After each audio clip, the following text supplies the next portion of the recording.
The decision had to be unanimous, which means all 12 jurors felt Joshua Woody was not guilty of rape and aggravated assault beyond a reasonable doubt. The prosecution argued from the beginning that the woman did not, nor was she able to, give consent.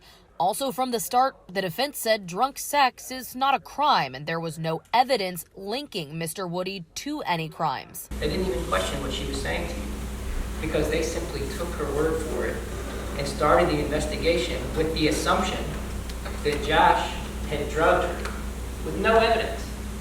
Zero.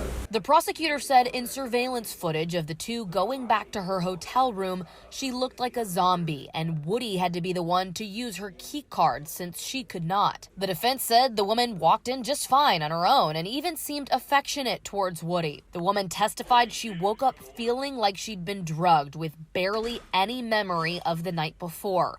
However, the defense called a pharmacology and toxicology expert who said the alcohol she drank plus the medicines she's prescribed could cause the type of blackout she described. The defense also said there was no hard evidence of any kind of date rape drugs in Mr. Woody's possession nor in the woman's system. The prosecution argued it was because the woman feared what would happen, and by the time she came forward, it was too late, which they said accounts for the lack of DNA as well. The woman testified she woke up with bruises on her breasts, neck, and throat. A nurse testified to those injuries also. An ex-girlfriend of Woody's testified that he liked rough sex. The prosecution said the circumstantial evidence, things like witness testimony, was overwhelming and confirmed the woman's account. In his closing statements, the prosecutor said this about the defense's tactics. He was telling you that you hold his life in your hands, and this is a capital offense, and think about what you're doing. Think about what he did to her. He held her life in his hands. And when he got the opportunity, he destroyed her. Ultimately, the jury came to this conclusion. As to count 1, not guilty. Count 2, not guilty.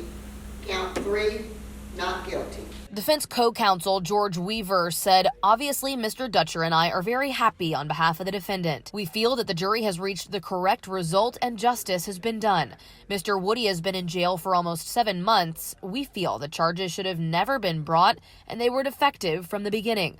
Mr. Woody looks forward to resuming his life. Mr. Weaver says Joshua Woody served in the military for 14 years and has managed fitness centers at Fort Gordon since 2013. The woman in this case is from out of state. She was here for work at Fort Gordon on behalf of the Department of Defense. In Richmond County, Ashley Osborne, WJBF News Channel 6.